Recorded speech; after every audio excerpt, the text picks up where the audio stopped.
Hello everyone, welcome back to Spararia YouTube channel. Alright guys, so yeah, in this video I would like to share you a tutorial on how to take a long screenshot on Poco M7 Pro. Alright guys, so yeah, for those of you if you want to take a screenshot of a lot of document and you don't want the screenshot to be cut into pieces, don't need to be worried guys, because on the Poco M7 Pro you can take long screenshot directly, so you can take screenshot of many page at once in one take.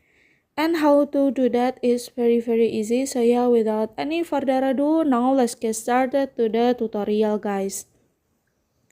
Alright, the first thing first that you have to do is now you can go to the page that you want to take the screenshot.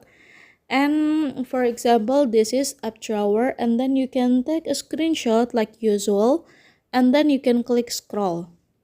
And so yeah, now you can adjust until the page that you want. Click done, and you can click save, and then you can see the result on the photos, and the result will be like this guys.